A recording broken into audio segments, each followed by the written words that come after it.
Now joining me as always with an update on the latest school board meeting is Holyoke School Superintendent John McCleary. Mr. McCleary, how you been? Good, Marc Melser. How are you doing? Doing good. Say you've gotten back into the school year. No major hiccups that I know of, at least. That's good. If there are some, I'm not going to tell you about it. Yeah, man. Everything's going pretty smoothly. I'm pretty pleased with things. I got a lot to work through. And I'm just glad to have kids back in school. It's my job is pretty interesting in the summertime. Sometimes it's more interesting other times, but man, it's never as good as when you can have kids in school. So right, I think the teachers can probably echo that sentiment too. No. So. Well, now is your little one you're starting or not yet? No, not yet. Both of them too young. Yeah, I got I think it's 48 kindergartners. Wow. Yeah, so that's pretty good. And it looks like Holyoke High School's up by about 17 kids. We've had a couple kids move out, but not very many, and really it's kind of neat to see that kind of new kids coming in. Right. Say we'll get the exact count next month? Yeah, we'll be working on all the exact count and everything like that for next month. And, we projected, I think we're about 2 kids off of our total projection from last year. So I'm getting better at that as time goes on. It's really actually a shell game, man. You don't know. Oh, yeah. But, I don't know how we managed to still get close to our projection with 17 new students in and out. And it's just good. Happy to see that. Well, and good to hear, as once again we'll get those exact numbers next month. As the board started off this last week, and actually a big week this week for the schools, Monday with the eclipse. Yeah, right. I mean, that was so cool. Right. And, thank you so much for even cluing me in that there was going to be an eclipse. Actually, when you texted me this summer, I was like, what eclipse? I was like, did I miss something? But, no, thanks so much for heading that up, 92.3 with the glasses. As far as I can tell, everything went off without a hitch yesterday. Kids really enjoyed it, At the high school, I don't know if you heard that the high school was in junior high. They were out on the football field, and they had the sound system on, and they were playing like classic rock songs, like that are around the moon, like "Dark Side of the Moon" by Pink Floyd, "Bad Moon Rising," Creedence Clearwater, and then I was walking to the elementary, and I hear "Total Eclipse of the Heart." I was like, oh man, I'm glad I got out of there for that song, man. Right. Then went over to the elementary, and they were just loving it. Got some cool pictures up on Holyoke's webpage or on your app, if you'll check that out. But at the elementary, we actually put the sunglasses or the glasses into like paper plates. So the kids had like something bigger to hold on to, and it worked out really great. So I just know that everybody really appreciated it. I was frankly though, I was kind of surprised at like 98%. I was thinking it was going to get dark, and there was still quite a bit of light at 98%, huh? Yeah. I was expecting it to get darker than what it did. It was still cool. It was almost like a really cloudy day when there were no clouds, but I was a little bit more. It was what I was expecting. I was just like, it just goes to show, man, what a big, amazing world we live in. It's just crazy. The 2% of the sun was still, but I don't know if you noticed, the shadows were weird. Say I did not. Yeah, the shadows are really strange, and they didn't have any definition. They weren't sure what to do with shadows. I guess I've seen some pictures on Facebook of people that took pictures to make art out of it and stuff, and it is really interesting, just the weird shapes and shadows that do come up. Yeah, so, but we had a good time, so, I haven't heard, I know that the press was saying Donald Trump looked at the eclipse, so I hope he's doing okay today. Well, and just as I talked with Ashley Clayton in an interview I did with her before the eclipse, what a fantastic opportunity for the kids and the teachers to get outside of the classroom, still do some learning, have that actual learning there with the eclipse while it happens. Yeah, some schools really and I don't know, maybe you could fault me for it, but some schools really lock down on kids, man. Like I've heard like where they couldn't go outside while it was going on, and they had to view it from like a live remote in the TV in the gym and stuff. And I'm like, you know, it's not the same. It's not it's not even remotely the same, you know. But and I don't think any kids got hurt, thank God. And you know, though, I mean, if a kid's gonna stare at an eclipse, I mean, you're gonna have trouble anyway. You know, I mean, it doesn't matter if you have all the permission slips and everything else. It's just gonna be trouble. But I just wanted to thank 92.3, Printers Paper and More, Shoal Oil, Holyoke Chamber of Commerce, and Melissa Memorial Hospital. Without you guys, you know, I mean, I was looking them up because I was just kind of curious. Well, actually, don't take this the wrong way, okay? But I made sure that the ones that you guys gave us they weren't counterfeit. Right. No, you got a lot of kids to worry about. I just thought that'd be a black eye on for all of us, right? You know. So I checked it, and then they were selling 200, or they were selling 50 of them for $200. So wow. Yeah, thank you so much for that donation. It's huge, and it just goes to show that we've got a lot of people who love this school, and this school district loves them. So thank you. Yep. As from there, board moved to their first official item and having to do with FCCLA. Yeah, so Tyler Lamb, who's the FCCLA president, and Savannah Burris, who's their historian, came and they presented, and FCCLA is trying to do some community outreach, and they want everybody to know that they're here to help support, you know, the careers and community and leadership activities in the community, and that if you are somebody who needs some help on something, or if you're a club or an organization that would like to see something done, contact the FCCLA. I mean, they're branching out, and Karen Ortner, Mrs. Ortner's back on the attack there as a teacher, you know, and she was the teacher a few years ago, and it was really doing great, and she's really out there being aggressive and getting FCCLA out. You know, and that's great. You know, yeah. So it's you know, anytime you can listen to Tyler Lamb give you a spiel, it's pretty much worth it. Right. I don't know if you're ever in high school, you got to cruise by the FCCLA bulletin board outside of Karen's room. Tyler's picture is him holding a cat. And it's like nerdy cat picture. It's really perfect. Yeah. No, he did it on purpose. So excellent news there. Once again, groups, organizations, if you need a little extra help, don't hesitate to call the FCCLA. From there, moving to the next item, athletic handbook changes. Yeah, so we just, we like to keep the board up to date on any athletic handbook changes, and we had a lot of minor ones, but, the big one is the athletic fan policy and expectations, and we've kind of talked about that, and if you get online, you can see that, or if you download the athletic handbook, it's like page 19 and 20.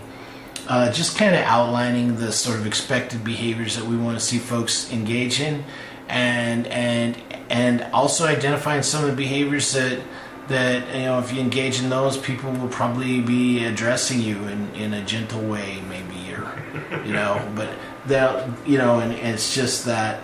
I don't know. I just think the country seems to be a really, frustrated level. Lots of people frustrated, and I just think it's good to have, good guidelines so people know what they're dealing with, Mm-hmm. And, the other thing is that it's all progressive. So, I think that people need a right and they can't just be surprised by, oh, whoa, I didn't know that was wrong. And then they're getting 86'd. It's a progressive sort of situation. So if you want to look at it, it's on page 19 and 20. So definitely do check out those athletic handbooks if you have any questions about that. From there, move to the next item and a report on the construction. Yeah, so life skills classroom's done and up and running, and it was kind of cool on back to school night to see those kids come to that, right. to that room and their parents, and I just think that people really appreciated that investment that the district made for Holyoke School District's here for all kids, man, mm-hmm.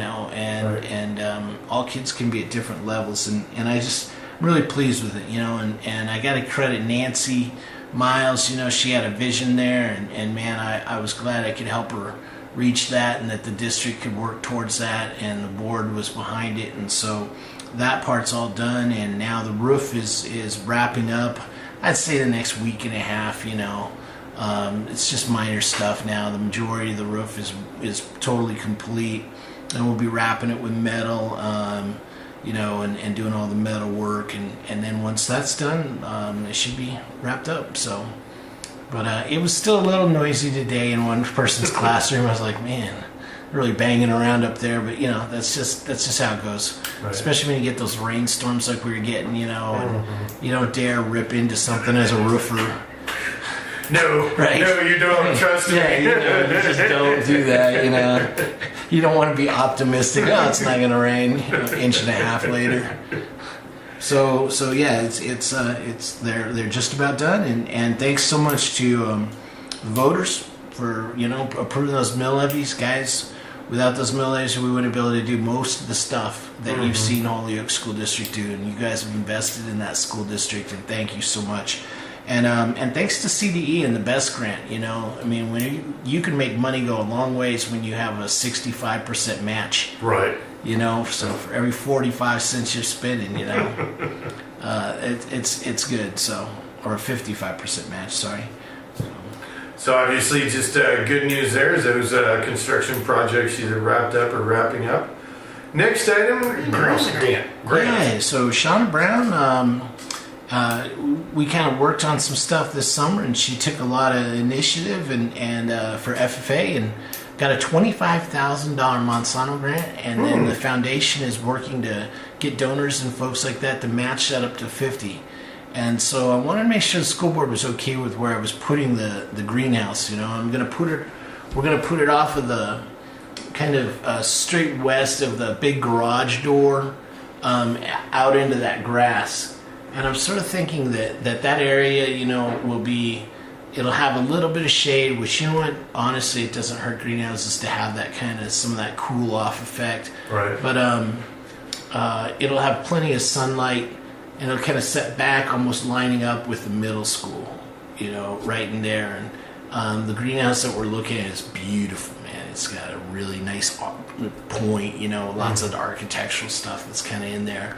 And it'll be, and it's going to be big. It's probably 20, I think it's 28 by 60 or something like that. So, big enough for kids to have classes in it, big enough for kids to do experiments, but also big enough to grow some crops. Right. And really, look at that as another alternative for ag, especially for kids that don't live on farms, right? Right. I think that Shauna said that almost 60% of the kids that she works with, they don't live on farms. They're town kids that are interested in ag still, and I mean, look at this town. Right. Most of the people that live here are somehow involved with ag, and I bet 9 out of every $10 spent is ag related. Oh, yeah. Some way or another. Yep. Maybe more. So there are just a lot of opportunities for kids in that kind of setup, and it was pretty cool to get a Monsanto grant. They don't just give those away, It's about one a state, so they'll have like a smaller, like $10,000 grant, but we went for the 25. We got it, so it's good. Yeah, proud of her. So now, is that something that the students themselves will be putting in? Do you have to get bids for contractors? Yeah, I think I'm gonna look for some contract work on it. I think it's really critical to make sure you have that foundation squared up, or else things don't start fitting together so hot at the end. The last thing I need is a couple freshmen out there eyeballing it, telling me it looks good. So yeah, we're going to be looking for some folks that might want to be able to help us on that, and then it's all climate controlled. Right. So we'll need to be doing some wiring and other things like that. So that's kind of where we're at right now. So obviously we'll learn more on that as the school board moves forward with that. From there, next item having to do with the substitute teacher handbook. Yeah, so part of the Standards of Excellence work this last year was, the report to the board on how to attract and retain high quality teachers, and one of the recommendations, and staff members too, but one of the recommendations was this idea of supporting our subs more. Mm-hmm. So this handbook, Pat Weavers, Carly Daniels, and Emma Mackay all got together, and they worked on this with feedback from Standards of Excellence, and so thanks a lot to those gals for doing that work, and the board was pleased to see kind of what's going on there. It's not like here's your handbook, like 300 pages of this like obnoxiously like over the top stuff. It's right. It's real thin, and it's just meant to support subs. Awesome. So good news there for substitutes, and any substitutes out there, if you want to get a look at that, do contact the administration office. You bet. From there, approval of board goals. Yeah, so the board has been working on their goals throughout the summer, and they've settled on goals under achievement, finance, extracurricular, community engagement. How are they engaging the voters? How are they communicating with the town, and then governance? How are they passing policies that are good for the school board? And then their goals and some benchmarks under that, and that'll be coming up on the webpage pretty soon. So people really want to get into it. Pretty exciting. So once again, watch that webpage or your app if you've got it on their phone, because I'm sure it'll pop up there as well. Yeah, absolutely. Download the Holyoke app, folks. From there, one final topic for the board, and having to do with sexting, from scandal to educational opportunity. Yeah, and we didn't really talk about it at the school board meeting, but I do want to kind of just come on air and talk to folks a little bit about, I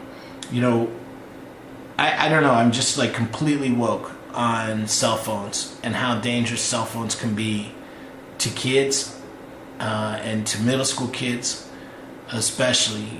We have age limits for almost everything. Mm-hmm. Drinking, tobacco, video games, driving, and we don't have any limitations on these cell phones. I mean, the other day, I think there was like 150 cell phones logging on at Holyoke Elementary because they'll log on automatic or try to log on automatically to our web, right? So that they can, so the cell phone can use the web-based.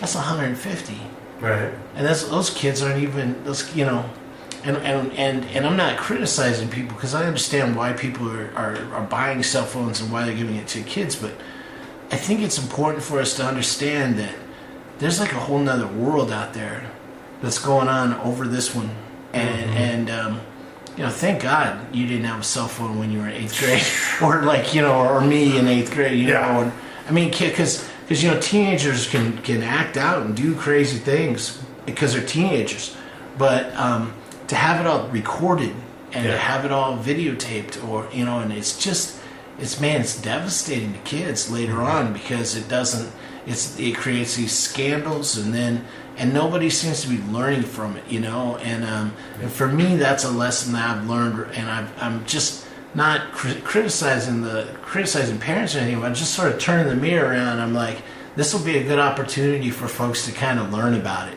Yep. Because it's not something that's going away. It's really kind of kicked in since about 2007. Yep. And so we're 10 years into these cell phones, and man, it's got some huge implications for kids. And I just I've talked. I'm no expert, although I'm sounding like an expert right now, right? But I'm no expert. So Ruthie Kolb from Colorado Youth Matters, which is like a youth kind of a lobbying organization and things like that, is coming down from Denver.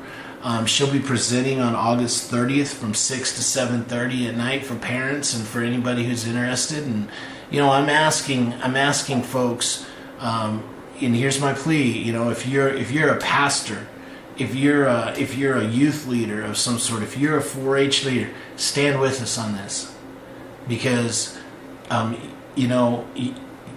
it's not all happening in science class. No. It's happening all over the place, and man, we got to protect our kids, and our kids have got to understand it too. So then the next day, so August 31st, we're working with kids too. And one of the common responses from kids when you have these kind of presentations is, I've already done all this. What do I do now? Mm-hmm. And it's pretty shocking. So I just encourage folks to come on out August 30th, 6 to 7:30. Yep. So excellent educational opportunity, especially for those youngins. Just as you were saying, you hear about it every day. Somebody posts something, on Facebook or something, and then they get fired because of it. Right. And nobody learns. Yeah, even the adults, none of the adults don't even know what we're doing with them, you know? Yeah. I mean, somebody told me that there's more computing power in the cell phone than the computers we used to send man to the moon. Yep. And none of us are sending anybody to the moon with the cell phones. Exactly we're not acting that smart with them.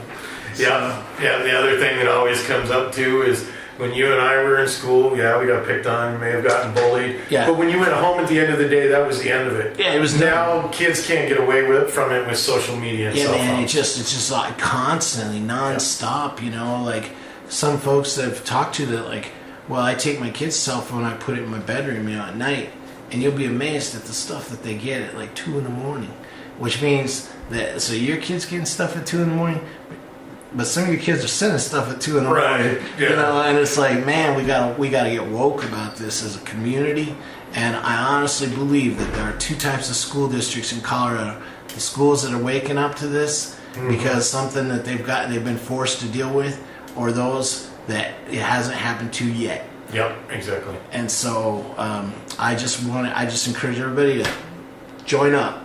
Definitely do. When's that meeting again? August 30th, 6 to 7:30 at night. So don't forget about that. And obviously, if you have any questions about that meeting or anything else, do get in contact with the administration office, with a school superintendent, John McCleary, or a board member.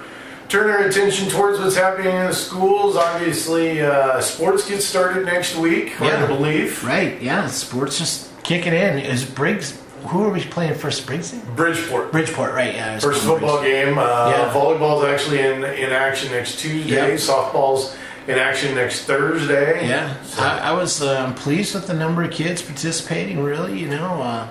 Got a gob of football players, and across the board, it sounds like we got good numbers out this year. Yeah, there's a lot of kids participating in a lot of stuff, so that's great. Yep. You know, that's what we want. That's what it's about, right? Exactly right. And so lots of home games. Yeah, come out, fly your Holyoke flags. Oh yeah, it's gonna be super nice. You know, about a year ago, we were sitting here, and I was saying how many people were complaining about Meeker. How we had to go to Meeker. Guess what? Meeker's coming to us now. Yep. So I don't think I'll have nearly the number of complaints that I did a year ago. Not unless the Meeker fans start calling me. Yeah, not unless Meeker fans start calling me and throwing fits. Yeah, you know, that's just, I love how our parents support the kids too, and the field looks good, you know, the facilities are looking nice, and I'm just really excited. So good luck to everybody. Well, as always, I encourage you, if you have any questions about what was talked about in the board meeting, in this board recap interview, or what's happening in the schools, do get in contact with Superintendent John McCleary or board members. They'll be happy to answer your questions for you. John, anything else before I let you go? Mark, that's it. You have a good one. You too.